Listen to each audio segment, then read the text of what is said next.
Hello. Hello.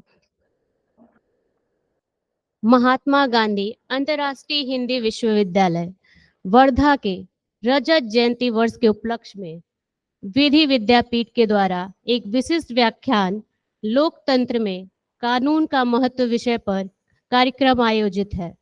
इस कार्यक्रम में उपस्थित आप सभी विशिष्ट जनों, शोधार्थियों एवं विद्यार्थियों का बहुत बहुत स्वागत, वंदन एवं अभिनंदन है।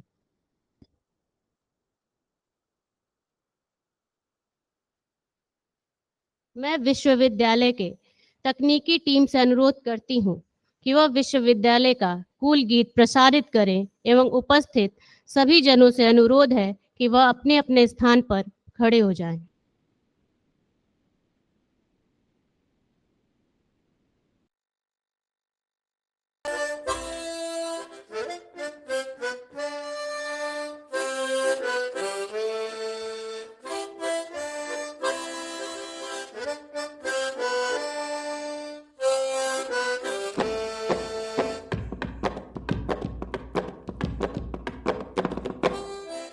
महात्मा गांधी अंतर्राष्ट्रीय हिंदी विश्वविद्यालय। महात्मा गांधी अंतर्राष्ट्रीय हिंदी विश्वविद्यालय चेतना का दीप है, चेतना का दीप है ये ज्ञान का हिमालय हिंदी विश्वविद्यालय। हिंदी विश्वविद्यालय। महात्मा गांधी अंतर्राष्ट्रीय हिंदी विश्वविद्यालय।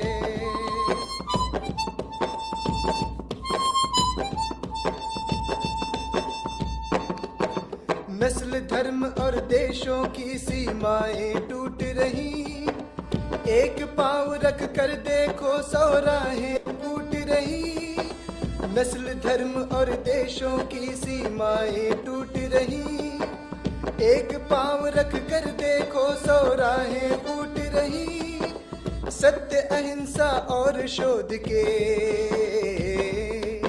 सत्य, अहिंसा और शोध के सपनों का महालय हिंदी विश्वविद्यालय। हिंदी विश्वविद्यालय। महात्मा गांधी अंतर्राष्ट्रीय हिंदी विश्वविद्यालय।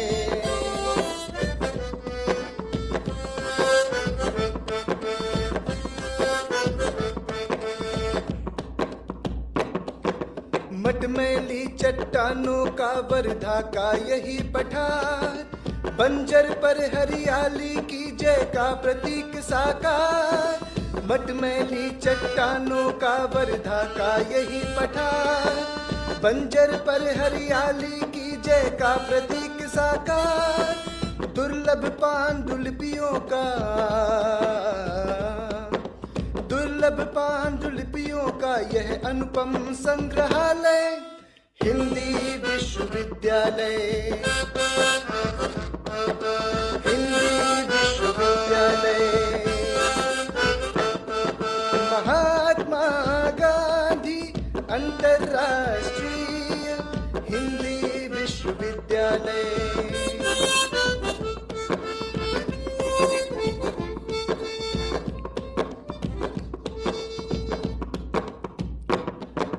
विद्या, बुद्धि, मनीषा की इस तपोभूमि का ताप बने, चिंतन का आलाप बने। अपने दीपक आप बने। विद्या, बुद्धि, मनीषा की इस तपोभूमि का ताप बने, चिंतन का आलाप बने। अपने दीपक आप बने। अंधकार के विरुद्ध है ये, अंधकार के विरुद्ध है हिंदी विश्वविद्यालय। हिंदी विश्वविद्यालय।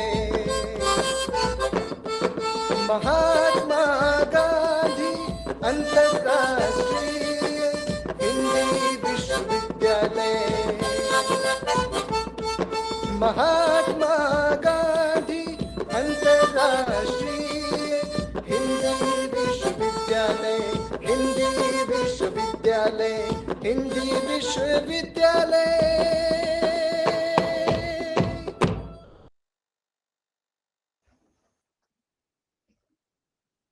भारतीय विधिक व्यवस्था में एक परंपरा हमेशा से चली आ रही है, वह है स्वागत। मैं अपने विधि विभागाध्यक्ष प्रोफेसर जनार्दन तिवारी सर से अनुरोध करती हूं कि वह अध्यक्ष महोदय प्रोफेसर लेला कलवाकर सर को सूतमाला से स्वागत करें।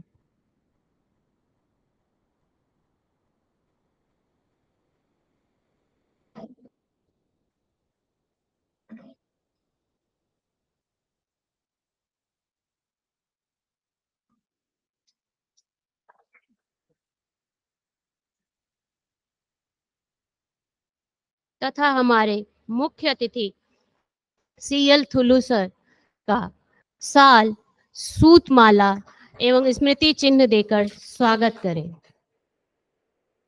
Wait minute sir. मुख्य अतिथि डॉक्टर सीएल थूल सर, मैं प्रोफेसर कारुण्यकर वाइस चांसलर हैं, वो दोनों मिक्स करके बात किया।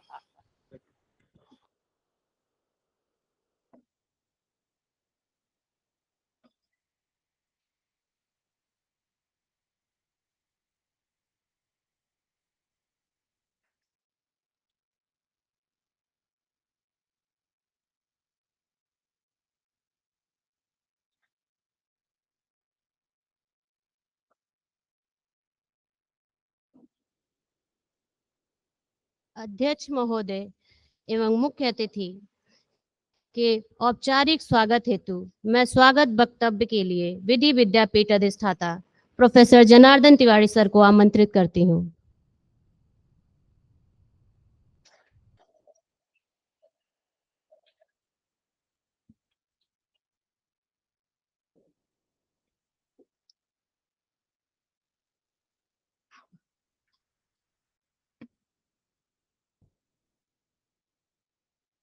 महात्मा गांधी अंतर्राष्ट्रीय हिंदी विश्वविद्यालय वर्धा के रजत जयंती वर्ष पर आयोजित विशिष्ट व्याख्यान लोकतंत्र में कानून का महत्व पर आयोजित विशिष्ट व्याख्यान में माननीय कुलपति महोदय प्रोफेसर एल कारुण्यकरा का स्वागत एवं अभिनंदन करता हूं। इस कार्यक्रम के मुख्य वक्ता डॉक्टर सीएल थूल, पूर्व न्यायमूर्ति, पूर्व अध्यक्ष राज्य मानवाधिकार आयोग महाराष्ट्र का भी मैं स्वागत एवं अभिनंदन करता हूं। इस सभागार में उपस्थित सभी अधिष्ठातागण, विभागाध्यक्षगण, शिक्षक, शोधार्थी, विद्यार्थी, आप सभी का बहुत बहुत स्वागत एवं अभिनंदन करता हूं। जैसा कि हम जानते हैं कि लोकतंत्र शब्द जो है अंग्रेजी के पर्यायवाची डेमोक्रेसी, पर्याय डेमोक्रेसी से बना हुआ है, जिसकी उत्पत्ति ग्रीक में हुई है। डेमोक्रेसी दो शब्दों से मिलकर डेमोस और क्रेसिया से बना हुआ है। डेमोस का अर्थ होता है जनसाधारण और क्रेसिया शब्द का अर्थ होता है शासन। तो शाब्दिक अर्थ में देखा जाए तो डेमोक्रेसी का मतलब है जनता का शासन, जनता द्वारा जनता के लिए जनता का शासन है। लोकतंत्र शासन का एक ऐसा रूप है जिसमें शासकों का चुनाव लोग करते हैं, अर्थात लोकतंत्र के में अंतिम निर्णय लेने की शक्ति लोगों के पास ही है। हम देखते हैं कि किसी भी लोकतंत्र में कुछ अधिकार जनता में ही निहित होते हैं और इन अधिकारों की रक्षा करना कानून अर्थात विधि के द्वारा ही की गई है, अर्थात दोनों ही एक दूसरे से जुड़े हुए हैं। लोकतंत्र तथा कानून का आपस में किस प्रकार संबंध है, लोकतंत्र में कानून की क्या भूमिका एवं महत्व है, इस विषय पर हमारे मुख्य वक्ता अतिथि डॉक्टर सीएल सूद साहब अपना व्याख्यान देंगे, विचार प्रस्तुत करेंगे। इस व्याख्यान के लिए हमारे बीच उपस्थित जो मुख्य वक्ता श्री डॉक्टर सीएल सूद साहब का विधि के क्षेत्र में लंबा अनुभव रहा है। मैं इनका संक्षिप्त परिचय आप सबके बीच रख रहा हूँ। डॉक्टर CL सूद साहब नागपुर विश्वविद्यालय से LLB की डिग्री हासिल की है इन्होंने, और कुछ वर्धा जिला न्यायालय और नागपुर उच्च न्यायालय में वकालत भी की है समय तक। 1975 से 1978 तक वर्धा म्युनिसिपल कॉर्पोरेशन में के आप अध्यक्ष रह चुके हैं। आप सिविल न्यायाधीश के रूप में सेवा देते हुए प्रधान न्यायाधीश तक एवं चीफ मेट्रोपॉलिटन मजिस्ट्रेट तक की सेवा दिए हैं मुंबई में रहते हुए। सन 2001 में सर ने वॉलंटरी रिटायरमेंट ले लिया न्यायिक सेवा से। आप सन 2002 से महाराष्ट्र राज्य ह्यूमन राइट कमीशन में सदस्य हैं एवं 2005 से 2007 तक Maharashtra state human right commission के अध्यक्ष के पद पर सुशोभित कर चुके हैं। आप सन 2008 से 2021 तक महाराष्ट्र राज्य SC ST and minority commission के सदस्य एवं अध्यक्ष भी रहे हैं। आप महाराष्ट्र विधि प्रारूप समिति के अध्यक्ष रहे हैं। विभिन्न कानूनों के निर्माण में ड्राफ्ट कमेटी में सर का काफी योगदान रहा है। आप केंद्रीय एवं राज्य सरकार द्वारा बहुत सारे सम्मान एवं पुरस्कार प्राप्त हुए हैं आपको। केवल भारत ही नहीं अपितु विदेशों में भी, बांग्लादेश, म्यांमार, थाईलैंड, श्रीलंका से भी आपको पुरस्कृत किया गया है एवं सम्मानित किया गया है। आपको यूनाइटेड स्टेट्स ऑफ अमेरिका से ऑनरेरी डॉक्टरेट की उपाधि से भी विभूषित किया गया है। आपको धर्म रत्न पुरस्कार मराठवाड़ा संभाग द्वारा भी प्रदान किया गया है। आपको जीवन गौरव पुरस्कार डॉक्टर बाबा साहेब मराठवाड़ा विद्यापीठ औरंगाबाद द्वारा प्रदान किया गया है। आदर्श सीनेट सदस्य जो राज्यपाल के द्वारा नियुक्त होते हैं SNDT विद्यापीठ मुंबई में आप रहे हैं। महाराष्ट्र शासन द्वारा डॉक्टर बाबा साहब अम्बेडकर समाज भूषण पुरस्कार से भी सम्मानित किया गया है। ऐसे महान विद्वान डॉक्टर CL थूल सर का पुनः हम स्वागत एवं अभिनंदन करते हैं और इस सभागार में उपस्थित सभी शिक्षक, अभ्यर्थियों, शोधार्थी, विद्यार्थी सभी का भी अभिनंदन, स्वागत है। धन्यवाद।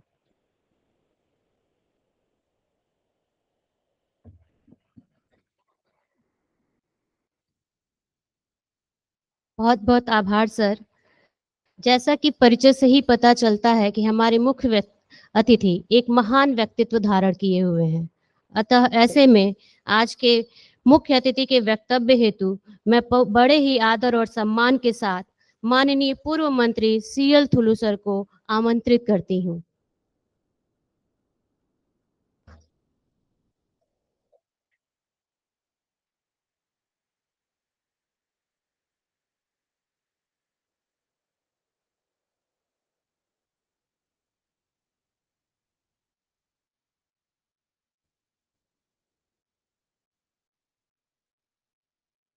राष्ट्रपिता महात्मा गांधी, यहाँ सब आज कानून के स्नातक यहाँ बैठे हैं और जिस कानून से ये प्रजातंत्र चल रहा है उस कानून के रचयिता डॉक्टर भीमराव अंबेडकर मंच पर आसनस्थ कुलपति माननीय कुलपति महोदय, इस स्वागत समारंभ का वक्तव्य जिन्होंने मेरे बारे में जो यहाँ बताया है वो आदरणीय जनार्दन कुमार तिवारी जी, और इस बहुत बड़े कक्ष में उपस्थित सभी मेरे विद्यार्थी भाई और बहनों,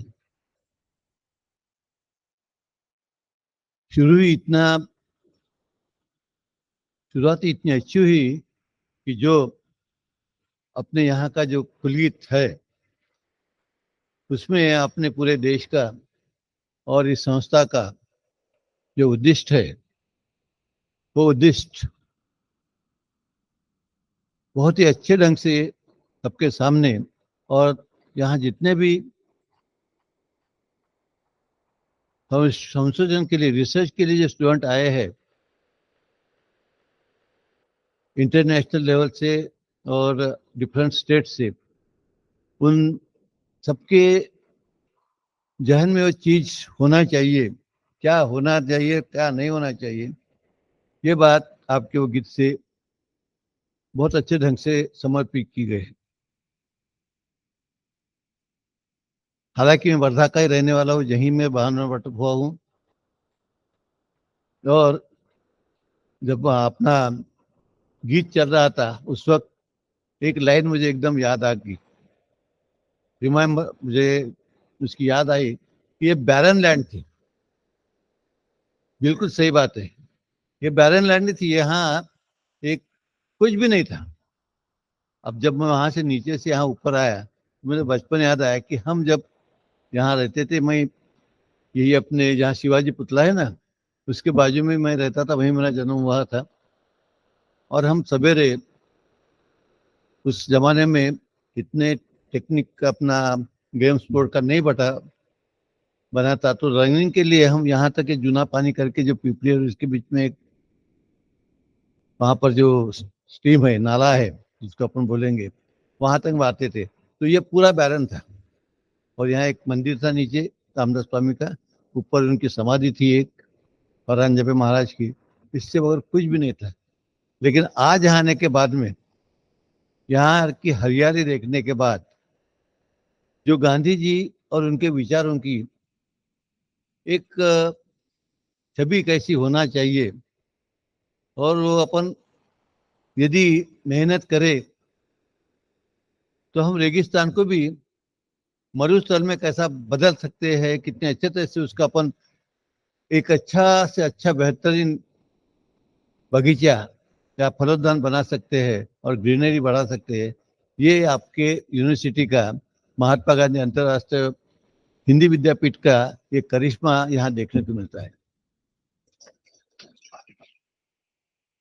मैं आपसे पहले एक माफी चाहूंगा, मैं यदि यहाँ का होने के बावजूद भी हिंदी मेरा उतना साफ और जिसको अपन क्या बोलेंगे कि साहित्य की भाषा में या बहुत सारी गलतियां हो सकती है, तो मैं, आपके विजय सर ने मुझे पहले ही बता दिया है कि आप हिंदी और इंग्लिश मिक्स करके बोले, और बम्बई में इतने साल, 40 साल में वहाँ रहता हूँ, उसकी वजह से थोड़ा इंग्लिश और हमारा हिंदी इसका मिक्सचर हो सकता है, और टाइम भी अपना बहुत लिमिटेड है, और इसीलिए सब चीज़ों को ध्यान में रखते हुए किस चीज़ से कैसा शुरू करना है, यही अपन शुरू करना बहुत जरूरी है।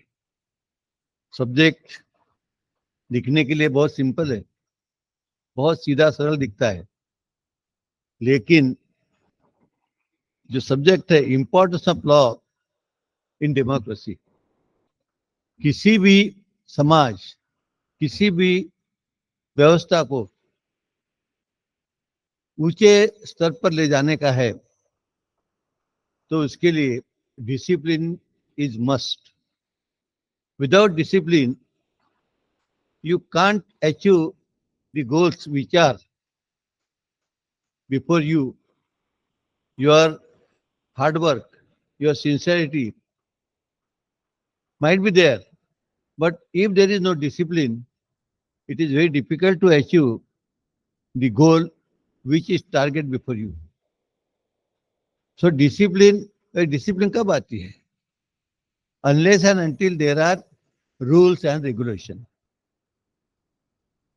तो उस दृष्टि से देखा जाए तो अपने घर से लेके तो अपने राष्ट्र तक अपने को किसी ना किसी नियम, कानून और उसमें दिए हुए जो प्रोविजंस है, उसके बाहर अपन नहीं जा सकते।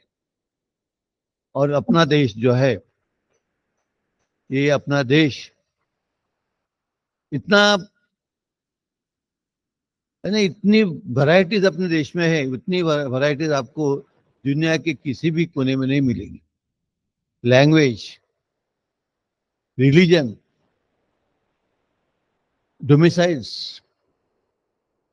और तुम्हारे कल्चर्स, इतने वैरायटीज है कि उसको क्लब करके एक साथ में जोड़ना बहुत ही मुश्किल बात है। लेकिन उसको इकट्ठा करके एक हर व्यक्ति के दिमाग में किस प्रकार इस देश को आगे बढ़ाने के लिए चलना चाहिए, ये अपने एक कॉन्स्टिट्यूशन में दिया है। और वो कॉन्स्टिट्यूशन का इतना बड़ा कॉन्स्टिट्यूशन होने के बाद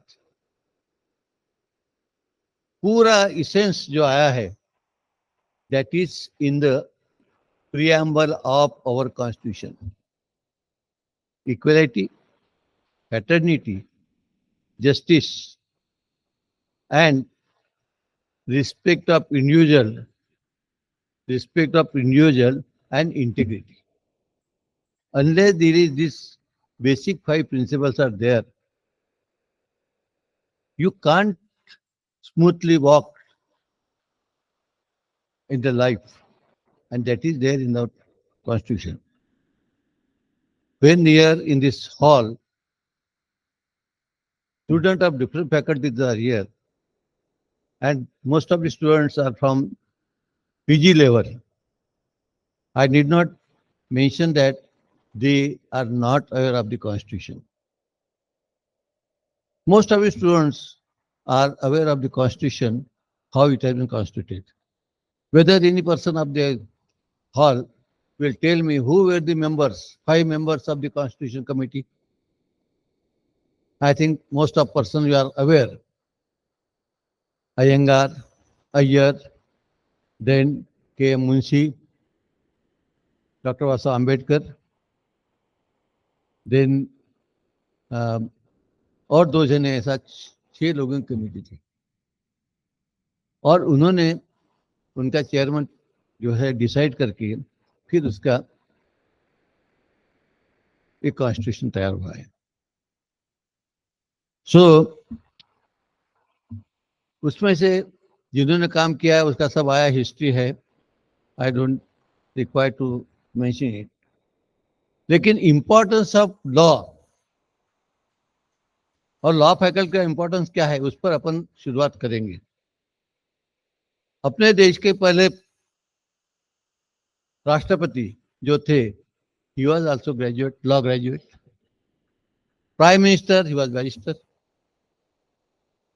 महात्मा गांधी जिनके नाम से यूनिवर्सिटी होगा, बैरिस्टर थे। के एम मुंशी बैरिस्टर थे, अयंगार बैरिस्टर थे, अय्यर बैरिस्टर थे, सादुल्ला बैरिस्टर थे। ये जो लोग थे, और डॉक्टर बाबा साहब अम्बेडकर के बारे में तो आपको सबको जानकारी है ही। तो ये सब लॉ ग्रेजुएट थे और उसके बावजूद उन्होंने ये कॉन्स्टिट्यूशन तैयार किया, क्योंकि लॉ अबाइडिंग कैसा होना चाहिए ये उसमें था। और for smooth sailing of the nation and to development of the nation, discipline and law is must.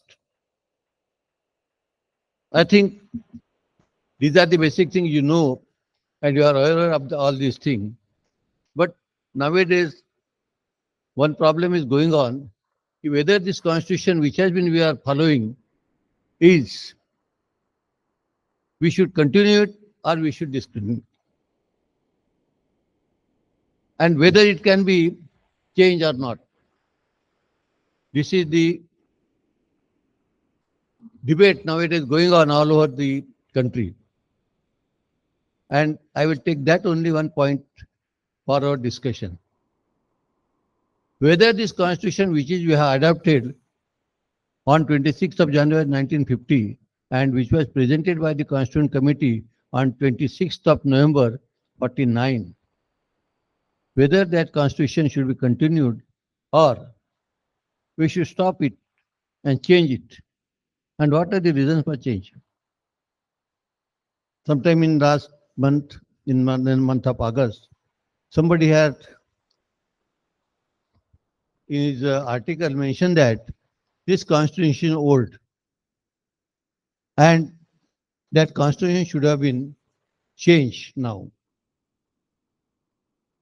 What is the age of American Constitution? The age of American Constitution, you calculate from 1779 till this date, how many years have passed? More than 300 years have been passed. Still that constitution is there. Only the structure which of that constitution has been framed here allow you to have some amendment according to circumstances, changing circumstances of the country. And the President of America also, at the time of constitution making, they all were law and legal luminary. So law is the basis for you are marching towards the success of life. So when this particular point raised, so number of controversies are there, but we will go only the decisions of Supreme Court, which is the custodian of the Constitution. And in that context, I will refer certain things.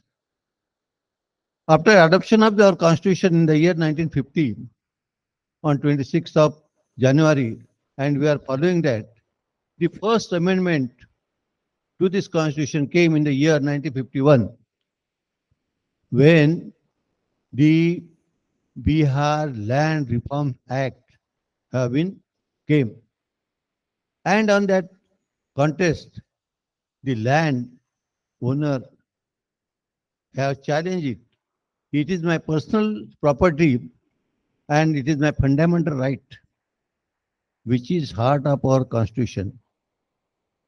Now my fundamental right cannot be touched, and that's why he challenged it. And the petitioner of that case, and the case is known as Sannyasi Prasad versus State of Bihar. This is in the year 1951. The second case related to this is Sajjan Kumar. It is gone on. Every year something, some fundamental right have been touched by the law, by the Constitution. So they just have, there was a hue and cries about it. And then came, in the year 1963, there was again one problem, and that case came, known as IC Golaknath versus State of Punjab. That case came before the court and it was decided by the 7 judges in the year 1967, where they have just said the fundamental right for the purpose of the nation, we can twist here and there, and the fundamental right can be amended. But that matter, because the land of some family was, as per the excess land, should have been charged and taken possession of it by the government, and it became a government property, which have been challenged that it is fundamental right, it cannot be. That judgment also came and was little bit controversy, and that controversy ran for some years. And again, the landmark judgment came in the year 1973, and that judgment is known as Keshwananda Bharati versus Andhra Pradesh. That is the important and very, very important cases, that is this Golaknath case and the Keshwananda Bharati's case, is to be studied very carefully for all law students to see that how this law is is important. We can't separate it from the nation, from the constitution makers, and the interpreter of the constitution. So it was interpreted like this, कि fundamental right is inseparable part of the original structure of the constitution, and parliament cannot amend the constitution, cannot cancel the constitution. They can amend according to circumstances, but they cannot just change or drop the constitution. And that is the most important ruling or interpretation of Supreme Court of 13 judges. And that amendment is very, very important, saying that we can amend the articles in the interest of nation, in the interest of the public, but the basic structure of constitution cannot be changed. We cannot crash it. So long the democracy is there, जब तक कि प्रजातंत्र है, प्रजा का राज्य है, what is the preamble? आम्ही भारताचे लोक, we the people of India, means this government is, whose government is it? It is the government of the public. It is the government of the citizens of India. And every person of the nation, may be representative of the people, may be individual, they are the government. They cannot be, one may be implementing authority, other may be following it. But he has the same respect that has been incorporated in our preamble. Integrity and respect of each and every individual. So this judgment of Keshwanand Bharti and the judgment of I.C. Golaknath versus State of Punjab is the foundation for the law student how to look into the legal field and how these two judgments are path showing to each and every student that the importance of democracy, importance of law in democracy. When you are saying in one word that this is the government of the people, प्रजातंत्र में प्रजा का शासन जब है तो प्रजा को तो पूरी सहूलत होना चाहिए, फ्रीडम तो होना चाहिए, फ्रीडम ऑफ स्पीच है, लेकिन वो जो फ्रीडम ऑफ स्पीच है वो किसी को हर्ट करने के लिए नहीं होना चाहिए. तो इस देश की बंधुता, यूनिटी, ब्रदरहुड और इंटीग्रिटी एक रहने के लिए जरूरी है. तो वो दोनों जजमेंट जो है बहुत बड़े जजमेंट्स हैं और बहुत लंबे और लॉन्गेस्ट पीरियड. अब जैसा तुम्हारा इनका 4 दिन चला गोलकनाथ के केस का, केशवानंद भारती के केस का आर्गुमेंट 36 डेज चला. 36 days that judgment was going on. So see how the legal luminaries were there to interpret each and every word, each and every full stop, each and every comma of the legal system, legal language, which is have all impact in the progress of the nation, in the progress of maintaining brotherhood, in the interest of making peace. All these things are there in that judgment. And time to time, when you are discussing these two judgments and debate on that, that will give you the every time you will feel that I was missing this when I was reading it earlier. Next time again you will feel that no, it was not like that. I must add something here in that. These are the very interesting and very pleasing experience while interpreting those, reading those particular judgments. So, law and democracy cannot keep aside from each other. They are the twins. They are the twins. And those twins are always walk together. इस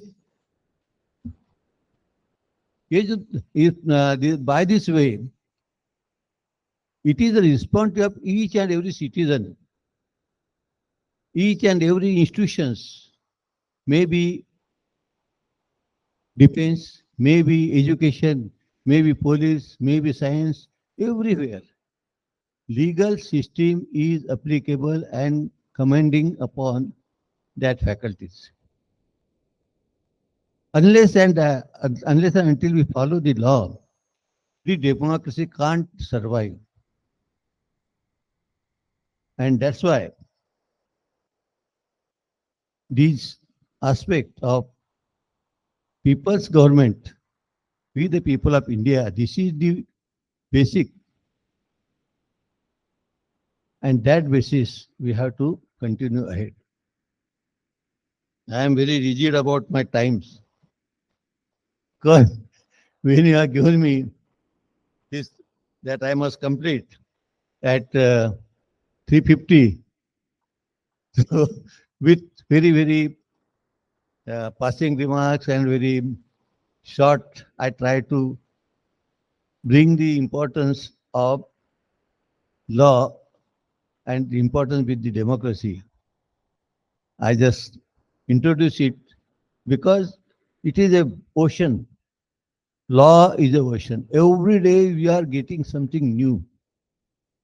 And for that purpose, for one, if you have started reading the Golaknath's case or Sannyasi Kumar's case, whole day it will go there. And every line, every paragraph, you will see that what is going on. I not get anything from it. And that is the beauty of the law. जैसा कोई साहित्यिक होते या कवि होते हैं या कोई गजलगार रहता है, हर चीज में एक एक जब लब लगाता है तो उसमें उसका अलग ही मजा आता है.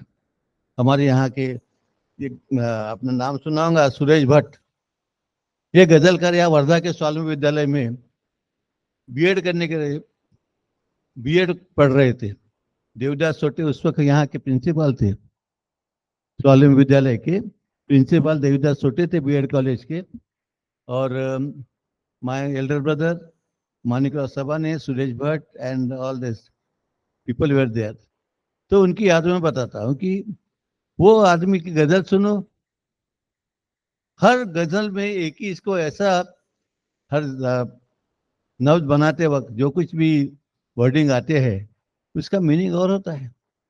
उसी प्रकार लॉ अपने को लगता है कि very dry. It is not dry. It is experience of law, experience of life, experience of society's observation. It incorporates in that law. So, for protecting our democracy, to protecting of law, legal faculty is one of the most important faculty. And when the students are here from law faculty, I request them that it is very great responsibility upon you for the purpose of nation. Your patriotism will reflect there in your actions and implementation of law for the country. So if you want to survive your democracy, you have to respect the law. Unless you respect the law, democracy cannot be survived. उसी प्रकार के अपना पूरा जो अध्याय है ये जो अपना अभ्यास है इसमें अपने लॉ फैकल्टी में, उसको बहुत सारी चीजें, मानवाधिकार क्या है, what is the human right? Human right it means to respect the rights of other. और हम बोलते कि हमारा मानवाधिकार है, it is my human right. Yes, your human right is there. But unless you respect others, how you can protect your own right? So every word, that's why I'm saying, every word has its own meaning. When you will ask for your human right, first of all, you have to learn how to respect others' rights. Then only you can talk about your right. Likewise, for the benefit of democracy, you have to respect it, and the highest responsibility upon the law faculty. Engineers have their own field, doctors have their own field, and this is the only faculty you can seek admission at any time. After retirement of 60 years, you come and join the law. You can't come after 60 years to join MBBS or join any other faculty for his career. But you can start your career after 60 years, after retirement from different department and law. Many of the medicos, they are joining law. Why? Because this faculty is evergreen, and that evergreen faculty is for the benefit of our society. So respect the law, it will respect the democracy of the country. And when you are respecting your democracy, naturally you are respecting yourself. So I will not take much time. Time is very precious for our all students as well as management. I will not take it much or stretch it more.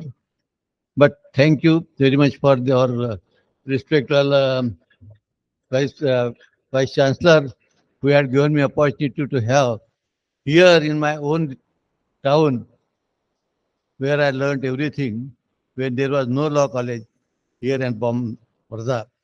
I will tell you Wardha how it is important. Gandhi ji की वजह से है ही है, लेकिन ये जब चंद्रपुर, यवतमाल, भंडारा, अमरावती यहाँ court नहीं थे उस वक्त, ये वर्धा में only there was only court at Wardha, which was the capital of Berar. CP and Berar, it was there in the before independence. So CP and central provinces were there from Nagpur onward up to Bhopal and that MP, and Berar was from Wardha up to Jalgaon.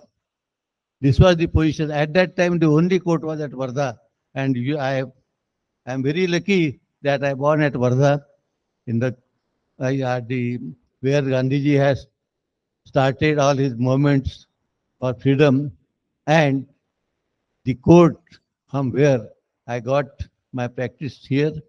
I became advocate here in that court, and today, after getting lot of recognition from different countries and also at different organizations, I reached to this because I passed my law.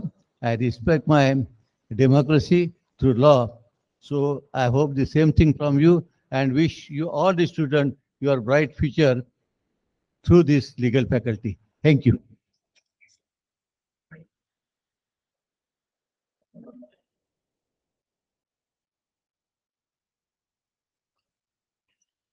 बहुत बहुत धन्यवाद sir. आपने एक सुस्पष्ट दृष्टिकोण अपने वक्तव्य के द्वारा हम सभी को प्रदान किया है, जिससे कि हम सभी लाभान्वित हुए और यह समझ पाए कि डेमोक्रेसी और लॉ दोनों ही ट्विन्स हैं, दोनों का अस्तित्व एक के बिना संभव नहीं है। बहुत बहुत धन्यवाद सर। अब अध्यक्षीय उद्बोधन हेतु मैं प्रोफेसर एल करुणाकर सर को इस कार्यक्रम के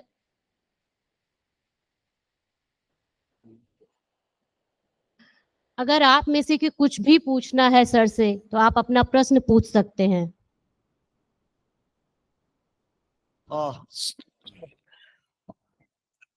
जब मैं वाइस चांसलर चार्ज लेते हुए एक लेटर इश्यू किया यूनिवर्सिटी में, कोई भी एकेडमिक लेक्चर का बाद जब तक क्वेश्चन एंड आंसर सेशन नहीं होगा वो एकेडमिक लेक्चर नहीं होगा, right? Otherwise it's would be a non academic. ये एकेडमिक इंस्टीट्यूशन होने की वजह से, एकेडमिशियंस का प्रेजेंस होने की वजह से और स्टूडेंट्स जो मौजूदगी में हम लोग नॉलेज को उत्पत्ति करना है और उसको प्रचार प्रसार करना है, उसी का एजेंसी है ये एकेडमिक लेक्चर। तो आप सब लोग में जरूर सवाल पूछना है या ऑब्जर्व करना है। पर्टिकुलरली ये लेक्चर लॉ स्टूडेंट्स के लिए ऑर्गेनाइज किया गया, तो एटलीस्ट लॉ स्टूडेंट्स लोग कोई ना कोई क्वेरीज पूछना इंपॉर्टेंट है।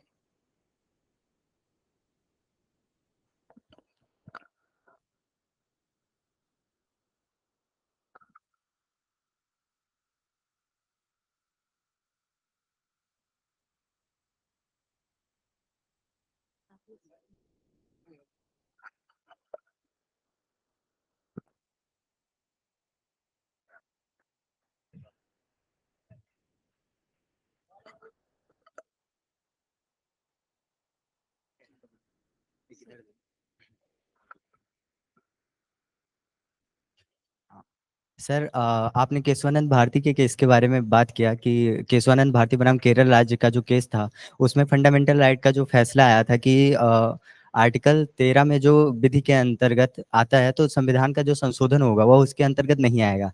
तो इसके बाद सर उस पे मतलब एक निर्णय और आया था, नहीं आया था सर, संविधान संशोधन जो 76वां संविधान संशोधन हुआ था उसमें सर दोबारा इसको माना गया था कि उसके अंतर्गत मतलब अगर परिवर्तित किया जाता है तो वह भी विधि के अंतर्गत आएगा। तो सर ये उस केस को मतलब उलट दिया गया, ये माना जाएगा, लेकिन सर उसमें ये भी बताया गया कि आधारभूत ढांचे को परिवर्तित नहीं कर सकता है।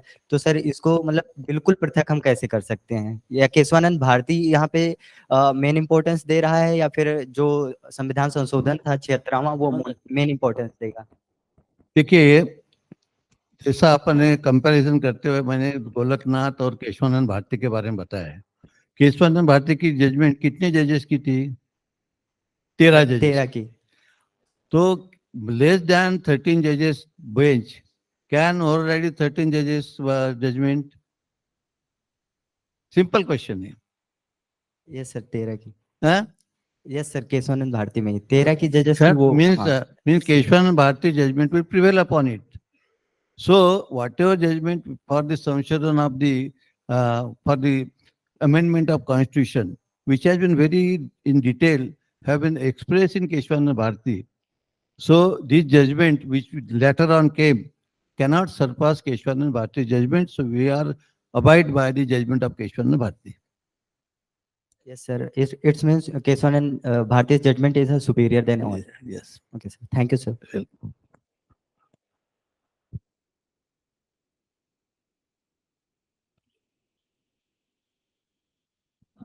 हॅलो, नमस्कार सर. मी राहुल कुमार. मी तुम्हाला गझल कवी सुरेश भटा यांच्याबद्दल विचारू शकतो? सर, तुमच्या आणि त्यांच्या काही आठवणी असतील तर त्याच्याबद्दल आम्हाला सांगा, आणि त्यानंतर त्यांची सर्वात अशी गझल जी तुम्हाला आवडली असेल. मला त्यांची एक गझल आवडली आहे, ती गझलेचं नाव आहे रंगात रंगुनी माझा रंग माझा वेगळा. ही गझल मला आवडली आहे. तुम्हाला कोणती आवडली, त्यांच्याबद्दल काहीतरी असेल तुमच्या आठवणी ज्या तुम्ही सांगू इच्छिता? धन्यवाद सर. सुरेश, आता हा काही अकॅडमिक प्रश्न नाही आहे परंतु असं आहे की त्याच्या गझल ज्या होत्या ह्या अलग अलग वातावरण अलग अलग प्रकारच्या होत्या. रंग माझा वेगळा म्हटल्यानंतर तुम्ही वेगळ्या ह्याच्यात जाता, आणि जेव्हा मानता की मखमली तारुण्य माझे पहाटे पांघरावे, हा या दोन ह्याच्यामधला अलग सेन्स फार अलग आहे. तिसऱ्या ह्याच्यात काय म्हणतो, रात्र अजूनही, त्याच्या 3-4 पुन्हा दुसरा त्याची एक गझल आहे की बऱ्याचशा गझल त्याच्या आमच्या ह्याच्यात मी पाहिलेल्या आहेत आणि त्यांनी तुम्ही जे युट्यूबमध्ये त्याच्या दिसतील. अलग अलग प्रकरणामध्ये अलग अलग गझल त्याच्या म्हटलेल्या आहेत. तर काय आहे की त्या त्या वयाप्रमाणे आणि त्या त्या वातावरणाप्रमाणे तुम्हाला त्याच्या गझलचा आनंद घेता येतो. वयाप्रमाणे आवडी बदलत असतात, निवडी बदलत असतात. त्यामुळे तुम्हाला कोणत्या वयात कोणतं ऐकायचं आहे त्या प्रकारे तुम्ही त्याचा विचार करावा. सर त्यामुळे कोणाची एकाची असं काही आपल्याला सांगता येणार नाही. सर मला जी त्यांची गझल रंगात रंगुनी माझ्या आठवण आहे, तिच्या मी 2-3 लाईन आठवताय मला, मी त्या तुम्हाला सांगू इच्छितो. रंगात रंगुनी माझ्या रंग माझा वेगळा, सारा गुंत्यात गुंतुनी माझा पाय माझा मोकळा, कोण जाणे कोठून या सावल्या आल्या पुढे, मी असा की लागला मला या सावल्यांचाही जड्या. धन्यवाद सर. तुम्ही तुमच्या प्रगतीच्या दृष्टिकोनातून कुठेही राहिलं तरी मी प्रगती करू शकाल, कारण मी पाय माझा मोकळा आहे म्हटलं, यातच सर्व आलेलं आहे.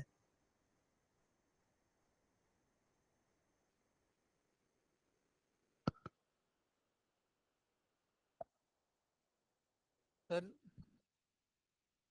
आपने कहा था कि जो देशभक्ति है वह व्यक्ति के कार्यों में उद्भूत होनी चाहिए या दिखनी चाहिए. Patriotism dictates in the actions of the people. और सर डिसिप्लिन जो है वो बहुत इंपॉर्टेंट है for maintaining law and order.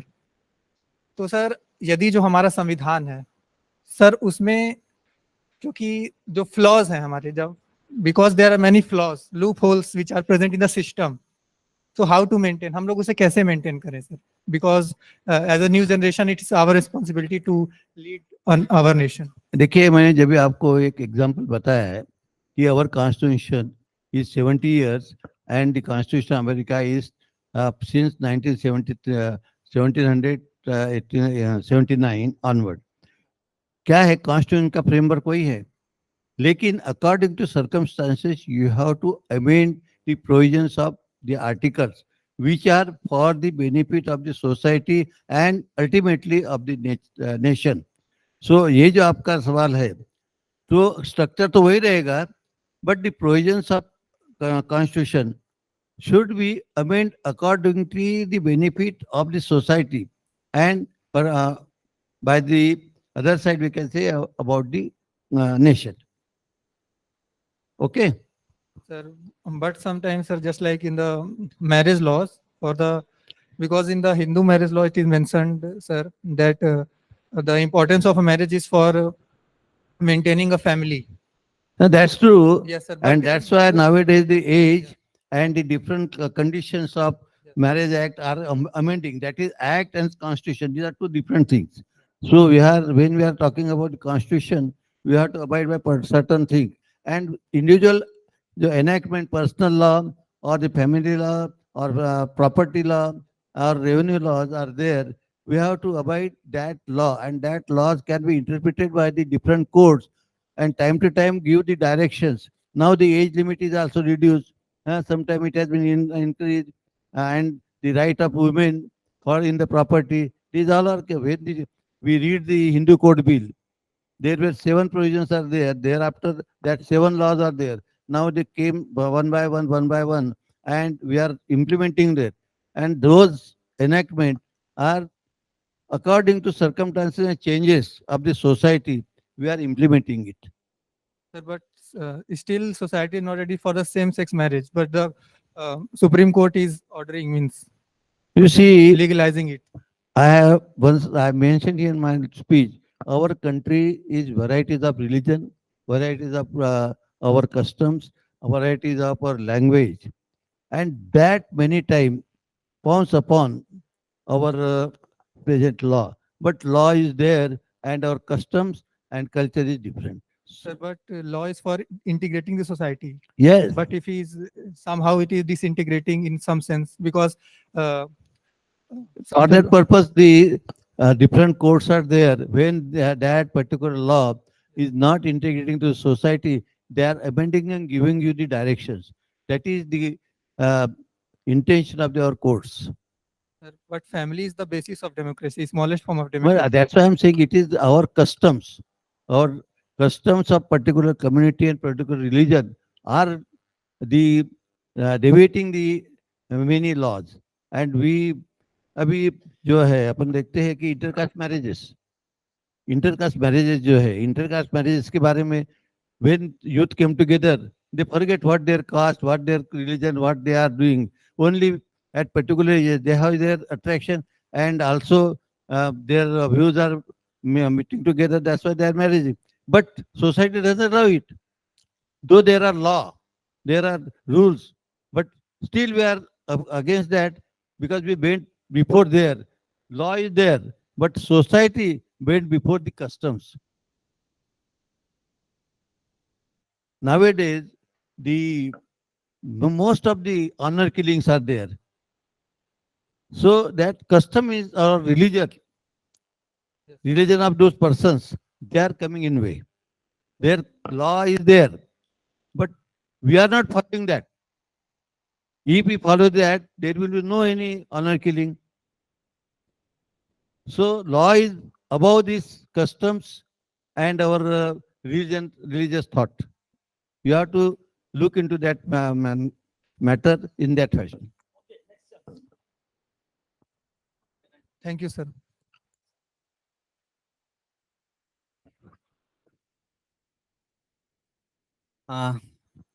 माननीय डॉक्टर सीएल थुल, आपने बहुत ही अच्छे शब्दों में बहुत ही महत्वपूर्ण विषय पर आपने बात रखी है। मैं एक सवाल के रूप में, जिज्ञासा के रूप में आपने कहना चाहता हूं कि जो लोकतंत्र है, लोकतंत्र में कानून का बहुत महत्वपूर्ण वो हिस्सा है। हाल ही के दिनों में लोकतंत्र को कमजोर करने की लगातार कोशिश हो रही है। तो अगर हमें ये इतने पिछले जो 50 सालों से लगातार लोकतंत्र को मजबूत करने के जो जिन लोगों ने प्रयास किए, उसके बदौलत आज हम ये सारी आजादी ले चुके हैं, तो क्या हम टेप्स उठाए जिससे हमारा लोकतंत्र और ज्यादा मजबूत बने? Sir, respect the law and the directive and interpretation laid down by the Honorable Supreme Court, because Supreme Court is supreme in all respect to protect the country through the litigation, through the law in the country. So everybody should respect the law and also promote that others should also respect the law within the framework which have been laid down by the Honorable Supreme Court.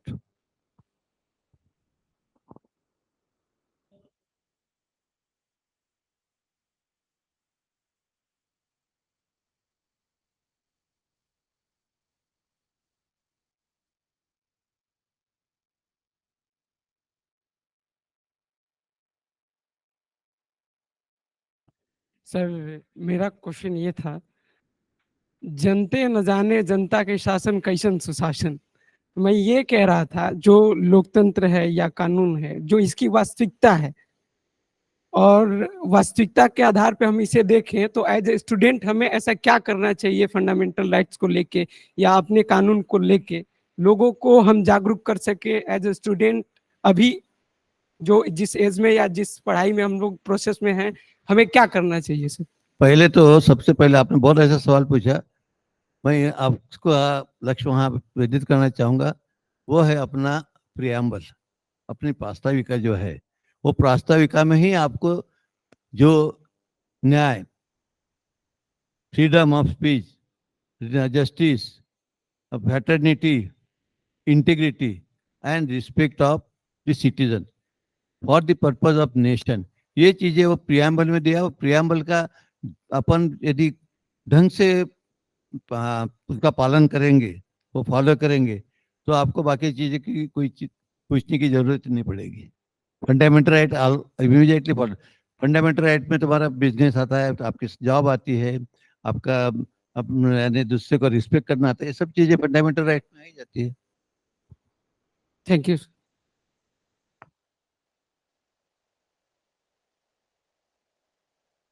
नमस्ते sir, मेरा नाम भरत परियार है। जैसे sir लोकतंत्र में जो है वो लोगों को अधिक महत्व दिया जाता है, नागरिकों को, तो हमारे कानून में जो है वो नागरिकों को मौलिक अधिकार दिया हुआ है। सर जब हम मौलिक अधिकार का निर्वहन तभी हो पाता है जब हम उनके अपन जो है वो कर्तव्य का निर्वहन करते हैं। लेकिन मौलिक अधिकार जो हैं वो जरूरी होते हैं, लेकिन सर कर्तव्य को जो है संविधान में ज्यादा महत्व नहीं दिया हुआ है, यानी कि वो हम उसका पालन ना करें तो उसके लिए हमें दंड नहीं दिया जा सकता है। तो सर आपकी राय इस पे? आपको मैं बताना चाहूंगा 25th of November 1949 the last speech of Dr. Ambedkar had quoted one thing. What he said, I have given you the best constitution of the world. The provisions are there each and every for every thing, administration, finance, law, social justice, fundamental right, everything I have given. But it is the condition like this कि बहुत अच्छा मैंने preparation करना है, खाना बनाने के लिए अच्छी अच्छी चीजें लाई है, और यदि खाना बनाने वाला ही उसका बिरयानी बनाने के बजाय कुछ तो भी भलता बना देगा तो दोष किसका है? खाने वाले का है या बनाने वाले का है? वो खिचड़ी इम्प्लीमेंटेशन जो करता है, he said in the different word कि I have given this best possible provisions in the constitution, but the implementing authority is not following it properly. So it is not a fault of the constitution, it is a fault of the executor who is executing that. So we have to, with the through legal process, emphasize upon these persons who are executing our provisions, that is the administration, that is law, who are following, they are about to just implement that. We have to teach them the lesson through your legal knowledge.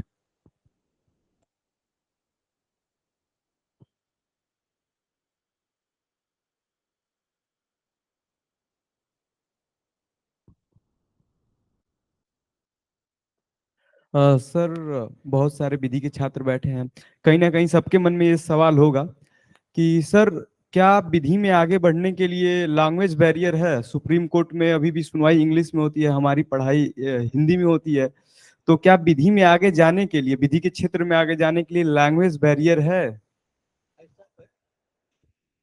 ऐसा पहले लगता था, लेकिन अभी technology इतनी आगे बढ़ गई है और अपने सुप्रीम कोर्ट के माननीय जजेस जो है वो भी उसी प्रोग्रेसिव थॉट से जा रहे हैं।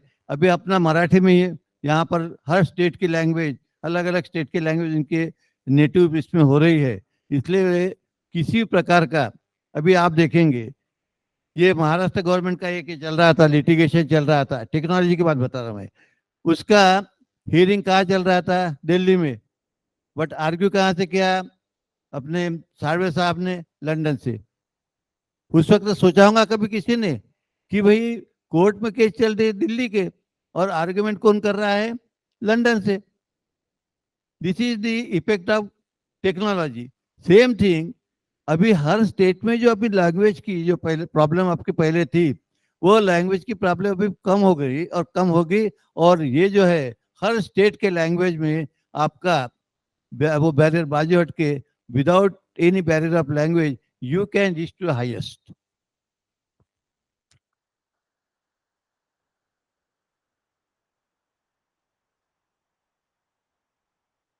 Sir, you told that our constitution is the best constitution of world, but sir, how can you say this? Because अगर हम देखें तो हमारे कॉन्स्टिट्यूशन में अभी तक 105 अमेंडमेंट हो गए हैं और कई सारे ऐसे आर्टिकल्स हैं जो कहीं ना कहीं हमें प्रश्न चिन्ह में डाल सकते हैं। तो सर इसको मतलब इसको आप कैसे स्पष्ट कर सकते हैं कि यह बेस्ट कॉन्स्टिट्यूशन है?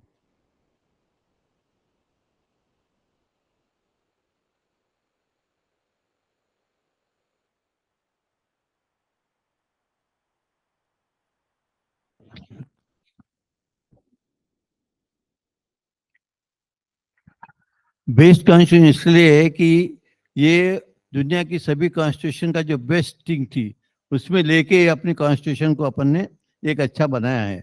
और सबसे अच्छी चीज उसमें ये दी है कि according to change circumstances without changing the infrastructure और basic structure of constitution you can make amendment to that particular provisions, particular articles, and that is because of that only when the constitution of America has been drafted in the year 1779 is still in existence, because time to time amendment has been gone there and the provisions has improvised. The same thing will be here permitted in our constitution. And why I am saying best and why the people are luminaries saying best, जो law false जो थे, loopholes जो American constitution में थे या England के constitution में, जहां जहां भी लूपहोल थे वो उसको सेट असाइड करके बाजू करके हमने उसमें से अच्छा प्योर चीज ले ली है। और उसकी प्योर चीज लेने के बावजूद भी उसमें हमने आपको एक लिबर्टी दी है कि according to circumstances, change circumstances, you can make amendment to these provisions which we have adapted from others. So it is the best constitution. Sir इन सारी चीज़ों के होने के बाद भी अगर जैसे आपने कहा कि हर जगह से हमने अलग-अलग चीज़ों को उठाया है इसलिए हमारा कॉन्स्टिट्यूशन बेस्ट है। लेकिन जैसे हमारे कॉन्स्टिट्यूशन में सत्य पृथक्करण को अगर हमने लिया और विधि के शासन भी हमने लिया है, तो वहाँ पर हम देखते हैं कि कहीं न कहीं पार्लियामेंट में और न्यायपालिका में एक अलग संघर्ष हमें देखने को मिलता है। जैसे कि अगर हम ले लें तो 1960 से लेकर 1976 तक हमें ये संघर्ष देखने को मिला फंडामेंटल राइट्स के लिए। वहाँ पर फिर जो 1975 की इमरजेंसी थी उसमें सर हमने ये भी देखा कि वहाँ पे जो मानवों के जीने का अधिकार है अनुच्छेद 21 के अंतर्गत उसको तक वहाँ पर छीन लिया गया था। उसके लिए भी वहाँ पे फाइट चलती रही है और उसके बाद न्यायाधीशों की नियुक्ति के लिए भी एक लंबी फाइट चली है इसमें हमारे लोकतंत्र और इसके न्यायपालिका के बीच में।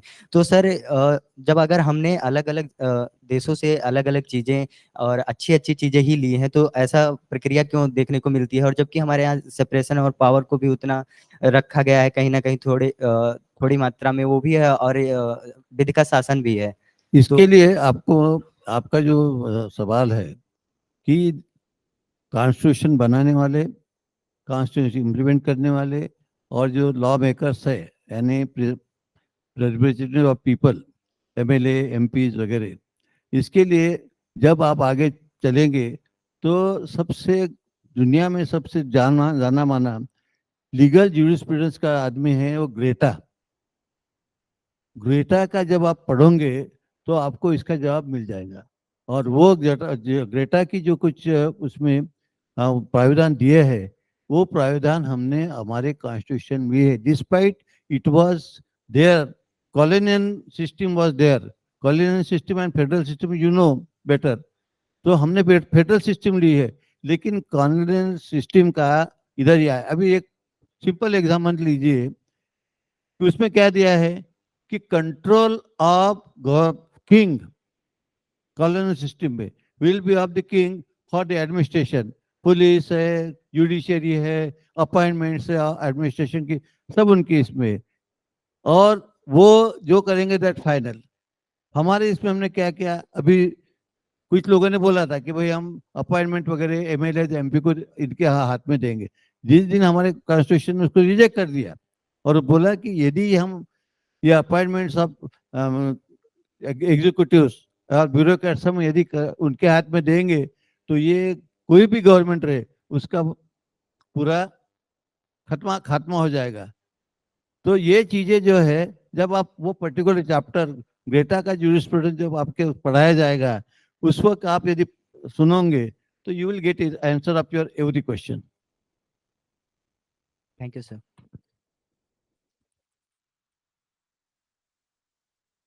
बहुत बहुत धन्यवाद सर। अपने उत्तरों के माध्यम से आपने सभी छात्रों का मार्गदर्शन किया है। अब अध्यक्षीय उद्बोधन हेतु मैं प्रोफेसर एल करुणाकर सर को आमंत्रित करती हूँ।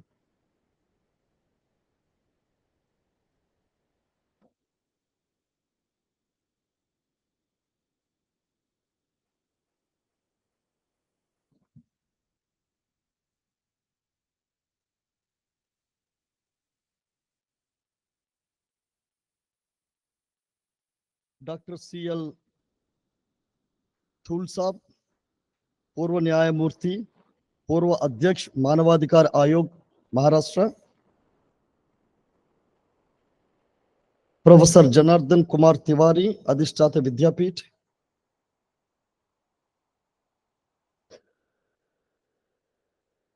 my dear faculty, colleagues, student friends,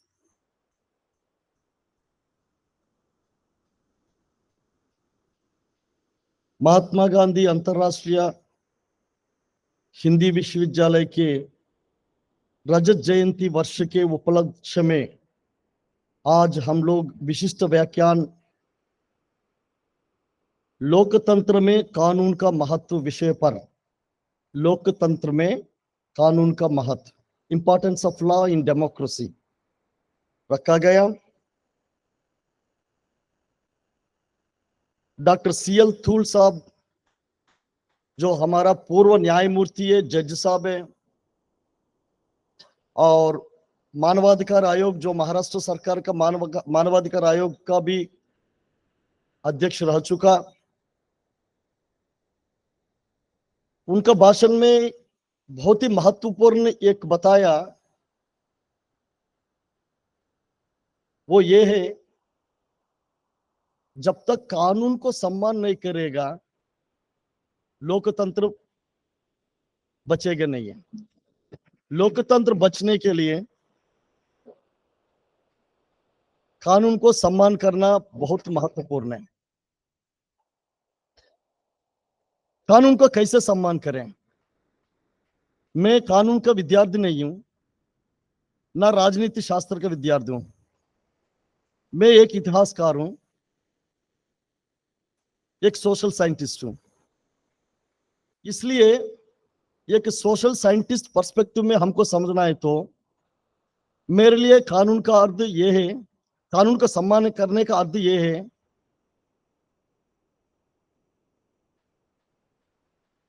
सवाल पूछना है। सवाल पूछना ही कानून का सम्मान करने का अर्थ है। जब तक सवाल नहीं पूछोगी आप कानून का सम्मान नहीं कर रहे। जब तक कानून का सम्मान नहीं करोगी आप प्रजातंत्र को जिंदा नहीं रख पाओगी। प्रजातंत्र व्यवस्था हम लोग बना के रखना है, अपना समाज को प्रजातांत्रिक रूप में ही हम लोग निर्माण करके चलाना है। तो हम लोग जिस कानून का आधार पर हम लोग ये प्रजातांत्रिक व्यवस्था को बनाया उस कानून को हम लोग सम्मान रखना है, अर्थात सवाल पूछते रहना है। ये सवाल कौन पूछेगा? जो ज्ञानी है वही पूछेगा सवाल, जो अज्ञानी है वो सवाल नहीं पूछ पाएगा, क्योंकि सवाल पूछने के लिए हिम्मत का जरूरत पड़ती है। तो सवाल पूछने वाला हर व्यक्ति कानून का सम्मान करने वाला व्यक्ति होता है, और सवाल पूछने वाला हर व्यक्ति हिम्मत वाला होता है। तो कब हिम्मत बनते हैं? जब तक आपका नॉलेज नहीं होगा, ज्ञान नहीं होगा, आपका अंदर हिम्मत नहीं होगा। You can't be confident enough to make a question unless you have the power of knowledge. Only a knowledgeable person has the ability and confidence to raise a question, and he is the one who can protect the democracy by being giving to the respect to the law, by making a question out of his knowledge. ये knowledgeable लोग है कौन है जो समाज में जो कानून का रक्षा करते हैं, जिससे प्रजातंत्र व्यवस्था को कायम रख सकते हैं? कौन है ये नॉलेजेबल लोग? कौन है ये ज्ञानी लोग? ये लोग कोई और नहीं है, ज्ञान के क्षेत्र का लोग है। ये ज्ञान के क्षेत्र कहाँ है? विश्वविद्यालय ही ज्ञान का क्षेत्र है। सो विश्वविद्यालय का अध्यापक लोग है नॉलेजेबल लोग, विश्वविद्यालय के स्टूडेंट लोग हैं नॉलेजेबल लोग, क्योंकि ये लोग नॉलेज के साथ ही संपर्क रखते हैं सुबह से लेकर शाम तक, शाम से रात तक, रात से सुबह तक। विश्वविद्यालय बनते ही इसलिए नॉलेज के संपर्क में रहे, नॉलेज को व्युत्पत्ति करें, नॉलेज को प्रचार प्रसार करें। तो विश्वविद्यालय का जो विद्यार्थी लोगों को, अध्यापक लोगों को कहां से ताकत मिलती है? नॉलेज से ही ताकत मिलती है। जब ये लोग समाज में जाएगा तो फिर अपना नॉलेज की वजह से ये लोग सवाल पूछते हैं, और सवाल पूछने की वजह से ही कानून जिंदा होता है, क्योंकि कानून के सम्मान करने का रास्ता सवाल पूछना है, और सवाल पूछने का ताकत नॉलेज वाला लोगों को मिलते है, क्योंकि उनको वो नॉलेज का संपर्क में रहते हैं। कुल मिलके ये कहना चाहता है, ये प्रजातांत्रिक व्यवस्था जिंदा रखना चाहिए, प्रजातंत्र व्यवस्था को बलपूत करना है, स्ट्रेंथन करना है। वो उसका जो एजेंसी है, वो एजेंसी कोई और नहीं है, एजुकेटेड क्लास है। Educated class of the society is an agency of sustaining the democratic structure. Our society is a democratic society. Our constitution is a democratic constitution. So to protect our constitution means, respecting our constitution means respecting the law. It is the way educated class of this society has to respect the law by making up questions where it is required, those questions born out of our knowledge.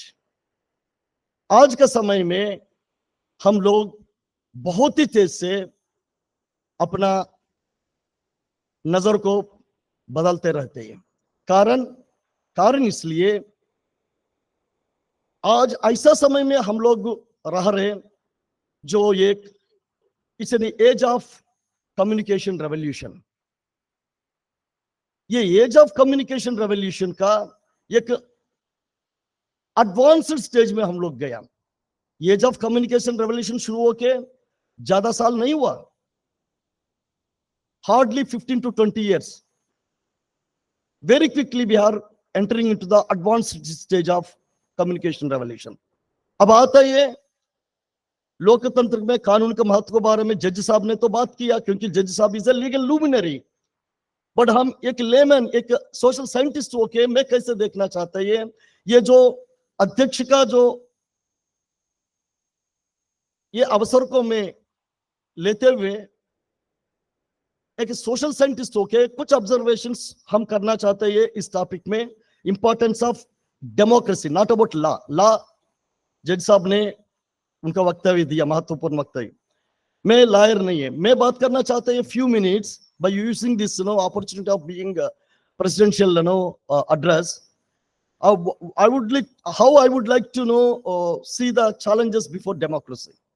प्रजातंत्र के सामने ऐसा कौन सी challenges है ये advanced level of communication revolution के as में हम लोग देख सकते हैं। The most important challenge is artificial intelligence, AI. Communication revolution शुरुआत हुआ सेल फोन से, व्हाट्सएप आ गया, इंटरनेट आ गया, इसके बाद गूगल, इसके बाद WhatsApp, now we know Twitter, X, there are many, Instagram, Facebook, particularly Facebook. So you know that there are many virtual worlds available in front of us. ये जो virtual world creation है, these are the components of advanced stage of communication revolution. उससे भी super advance stage में हम लोग जा रहे हैं। वो क्या है? बॉट्स, आर्टिफिशियल इंटेलिजेंस क्रिएट किया गया बॉट्स, ह्यूमनॉइड्स, ह्यूमन रोबोस को ह्यूमनॉइड्स कहते हैं, ह्यूमन रोबोस। जो आप लोग ने एक शिवाजी मूवी देखा होगा, कौन, ये रजनीकांत का एक मूवी रोबो है ना, हाँ रोबो 1, रोबो 2। एक शाहरुख खान का एक मूवी आया, कौन सी वो, Ravan. These are all scientific fiction based on the artificial intelligence, humanoids, human robots. ये हम लोग को एंटरटेनमेंट के लिए अच्छा है, but it's really going to happen, यही मैं बताना चाहते हैं। वरना इतना सीरियस एकेडमिक लेक्चर में इस मूवीज के बारे में बात करने को कोई मतलब नहीं है। मैं एक सोशल साइंटिस्ट होके मैं उस रूप में देख रहे प्रजातंत्र का खतरा हम लोग को, जो advanced level of communication revolution से आ रहे, विच इज इनएविटेबल। हम उसको इग्नोर नहीं कर सकते। ऐसा स्थिति में हम लोग को क्या करना है? कम्युनिकेशन इंफॉर्मेशन एज में खूब इंफॉर्मेशन आता है, जैसे कचरा जितना चाहते हो उतना आ जाता है, उसमें डायमंड के लिए ढूंढना पड़ते हैं। कोयला के अंदर डायमंड मिलते हैं, डायमंड भी कोयला है, आप लोग जानते हैं कि नहीं है? कोयला ही डायमंड होता है। तो आपको कोयला में डायमंड कैसे ढूंढते हैं, उसी तरह कचरा के अंदर आपको एक्चुअल इंफॉर्मेशन ढूंढना पड़ता है। रियल इंफॉर्मेशन ढूंढना पड़ता है। इसलिए आज के जमाने को क्या कहते हैं पता है? क्या कहते हैं नॉलेज वर्ल्ड में? क्या कहते हैं? Post truth age. Post truth age. पहले कहते हैं truth age, age of truth. बाद में आया पोस्ट मॉडर्निज्म। मॉडर्निज्म को द एज ऑफ मॉडर्निज्म को द एज ऑफ ट्रूथ कहते हैं। बाद में आया पोस्ट मॉडर्निज्म, मतलब ट्रूथ का बाद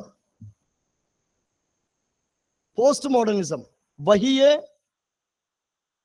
एज ऑफ पोस्ट ट्रूथ। इसमें क्या है? ट्रूथ का इंपॉर्टेंट नहीं है, आपको पता है ये सच्चाई है, उससे कुछ लेने देने नहीं है। आज का समय में जो ज्यादा लोग सोचते हैं वही ट्रूथ मानते हैं, जानते हुए वो गलत है, कोई फर्क नहीं पड़ेगा। यही पोस्ट ट्रूथ एज का वैल्यू है। वैल्यूज बदलते रहते हैं। जो एक स्टूडेंट बात कर रहे, family is a unit. Where is a family? What is the definition of family? Post truth age में ये सब नहीं है। Single women, single mother, husband छोड़ दिया, अपने बच्चों को लेकर रहते हैं, single mother, that also family. What do you mean by family? You mean to say that family means joint family? Or you mean to say that family means husband, wife with a family? It's not like that. Today, family means even if a single mother, a mother with a child is a family. So definitions, the values are, meanings are changing, definitions are changing, and values are also changing. Accordingly, our constitution also being modified. being amended. जज साहब ने सही कहा था, constitution cannot be री written. उसके लिए कोई कॉन्स्टिट्यूशन नहीं बनते हैं। बेसिक स्ट्रक्चर को हम लोग कायम रखना है, अमेंड कर सकते हैं जब जब जरूरत पड़ते तो पोस्ट ट्रूथ एज में ये हकीकत है, ट्रूथ क्या है पता नहीं चलते। नंबर वन, इतना इंफॉर्मेशन आ जाता है किसी भी एक इश्यू के ऊपर, आपको पता चल गई तो भी मानेगा कौन है? इतना सोशल मीडिया है। सोशल मीडिया में जिस चीज को आप उछालोगे वही चीज को लोग मानते हैं। जिन लोगों को पता है वो सच्चाई नहीं है, फिर भी उनको भी मानना पड़ता है। पहले फेक अकाउंट्स बना के ह्यूमन बीइंग्स करते थे, अभी फेक अकाउंट्स ह्यूमन बीइंग्स के गायब, अभी बोट्स कर रहे हैं। कुछ ऐसा कंपनी भी नजर आता है जो बोट्स क्रिएट करके हजारों बोट्स को बिठाते हैं। आईटी सेल में लोग बैठ के मैसेजेस फॉरवर्ड करते रहते हैं। एक मैसेज के लिए 2 रुपया 5 रुपया ऐसा कुछ कंपनी या कोई भी कर सकता है, अपना आईटी सेल शुरू करते हैं। बट बड़ा companies, mega companies, corporates humans को नहीं बिठाते आईटी सेल में। It's robots, artificial intelligence, totally coded. उसको पता है आपके साथ कैसे दोस्ती करना है, उसको पता है आपको उनका दोस्त कैसे बनाना है। बाद में वो आपको बता देगा आप कौन सी प्रोडक्ट खरीद करना है, आपको इच्छा हो ना हो। आपको ऐसा एडवर्टाइजमेंट्स दिखाएगा, आपको लगता है दुनिया सारी यही खरीद कर रहे हैं, खरीद करे ना करे आपको ऐसा लगता है, फिर आप खरीद करोगे। So my dear friends, the point is here, the challenge before the democracy, suppose if I talk as a non-law student, the challenge before the democracy is advanced communication age, that is the human robots, virtual world. Law उसके लिए तैयार है क्या? I just take one last minute. क्या law उसके लिए तैयार है क्या? Even American law is not ready now. American loss भी अभी भी तैयार नहीं है ह्यूमन रोबोट्स को कैसे रोकना है। हम लोग पास फेक करेंसी रोकने के लिए सिस्टम है, लॉ है, फेक करेंसी अलाउड नहीं है। बट फेक ह्यूमन बीइंग्स को अलाउड है क्या? अलाउड हो रहे हैं, क्योंकि अभी तक कानून नहीं बना है फेक ह्यूमन बीइंग्स को रोकने के लिए। ये फेक ह्यूमन बीइंग्स कौन है? मशीन लर्निंग, आर्टिफिशियल इंटेलिजेंस से बना हुआ ह्यूमन रोबोट्स, उससे सबसे बड़ा खतरा है। With these few words, I stop here my presidential address. Once again, I am really thankful to Dr. C.L. Thul Sahab.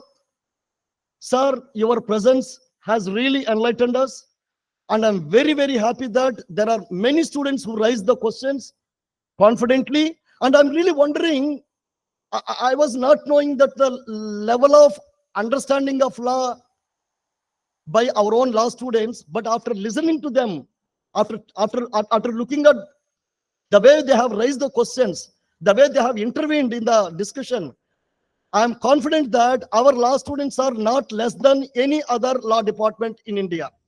I must congratulate your faculty as well as the law students and all the students here. दो आप लोग भले आप ला का high नहीं है, फिर भी आप लोग मौजूद हो के इधर सुना, ये बहुत ही खुशी का बात है। जज साहब, ये मैसेज, ये यूनिवर्सिटी का जो पॉजिटिव एकेडमिक मैसेज यही होता है। हम लोग क्यों बाहर लोगों को बुलाते हैं, एक्सपर्ट्स को? They are our ambassadors. हम लोग का जो ताकत है, हमारा एम्बेसडर से जो हमारा एकेडमिक एक्सपर्ट्स है, जो लोग बाहर से आते हैं, जाने माने लोग हैं, यही लोग हमारा एम्बेसडर्स होता है। हम लोग को छवि को दूर दूर तक ले जाते हैं। Thank you very much sir, once again for your presence, and thank you to all of you. Thank you. बहुत बहुत धन्यवाद सर। आपका उद्बोधन वास्तव में ज्ञानवर्धक और बहुत अद्भुत था। चूंकि यह कार्यक्रम अब समापन की ओर अग्रसर है, इस कड़ी में औपचारिक धन्यवाद ज्ञापन हेतु डॉक्टर विजय कुमार सिंह, अतिथि अध्यापक राजनीति विभाग, आपको आमंत्रित करती हूँ।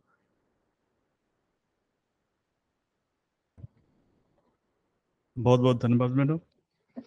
सर्वप्रथम मैं इस सुंदर कार्यक्रम के परिकल्पना और जो आपके समक्ष जिनके प्रयासों से ये कार्यक्रम चला, विश्वविद्यालय के माननीय कुलपति प्रोफेसर एल कारुण्यकारा सर को धन्यवाद देता हूं, जिनके प्रयासों से ये कार्यक्रम आपके बीच में आया। बहुत ही कम टाइम था, फिर भी ये अच्छा कार्यक्रम, बहुत ही अच्छा कार्यक्रम आपके बीच में आ पाया। सर ने जो अपना अध्यक्षीय उद्बोधन दिया, जिसमें पहली बात सर ने बताई कि प्रश्न पूछना ही कानून है, जानना ही कानून है, ज्ञान, इंटेलेक्चुअल बौद्धिक वर्ग की क्या भूमिका हो सकती है, और भविष्य में आने वाले बहुत सारे चैलेंजेस, आर्टिफिशियल इंटेलिजेंस और बहुत सारे चैलेंजेस की तरफ आपका ध्यान आकृष्ट कराया।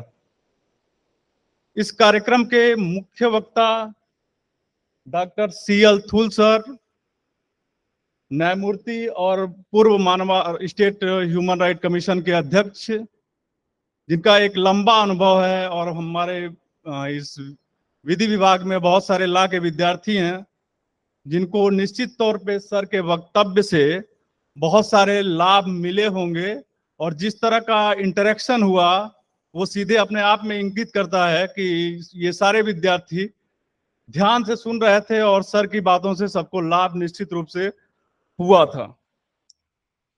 सर ने डिसिप्लिन से अपनी बात को शुरू किया था, रूल ऑफ लॉ लोकतंत्र की मूल अवधारणा है। लोकतंत्र में एक तरफ व्यक्ति और एक तरफ स्टेट, एक तरफ व्यक्ति की डिग्निटी को भी सुरक्षित रखना है और दूसरी तरफ राज्य की संप्रभुता को भी। इस बीच में कानून का दोनों तरफ से बहुत महत्वपूर्ण एक स्थान है, व्यक्ति के अधिकारों को सुरक्षित रखने के लिए और राज्य की शासन व्यवस्था को समुचित रूप से चलाए रखने के लिए भी।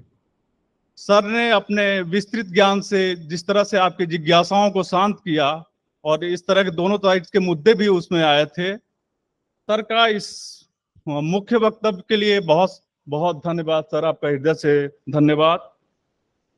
धन्यवाद ज्ञापन की इस कड़ी में मैं विधि विद्यापीठ के अधिष्ठाता और विभाग के अध्यक्ष प्रोफेसर जनार्दन कुमार तिवारी सर का धन्यवाद ज्ञापित करता हूं, जिन्होंने एक बहुत ही शॉर्ट नोटिस पे, मैं जब 11 बजे वाले कार्यक्रम में आया तो सर यही गेट पे मिले और उस समय सूचना दी जा रही थी, और शॉर्ट नोटिस पे सर ने इस कार्यक्रम को जल्दी पूरे लगन के साथ, मनोयोग के साथ संपन्न कराया। सर आपका बहुत बहुत धन्यवाद।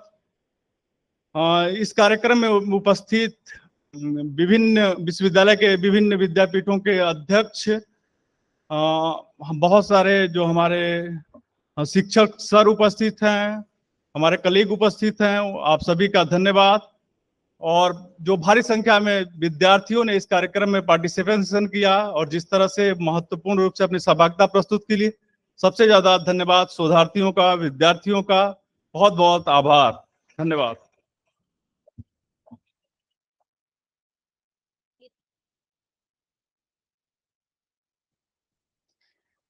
अतः मैं अध्यक्ष महोदय से इस कार्यक्रम के समापन हेतु आदेश चाहती हूँ।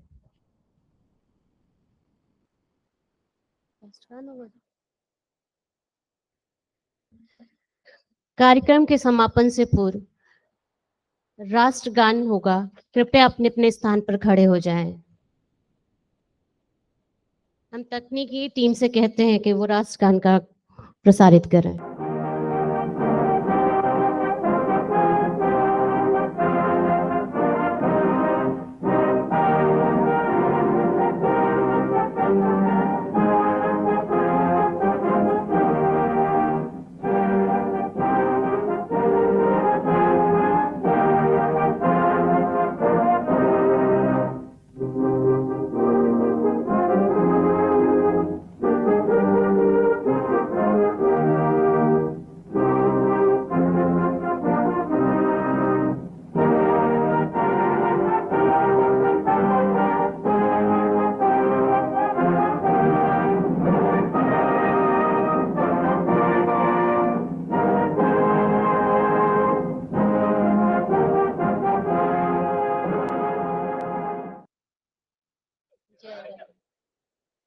अतः मैं अध्यक्ष महोदय से इस कार्यक्रम के समापन हेतु अनुमति चाहती हूँ।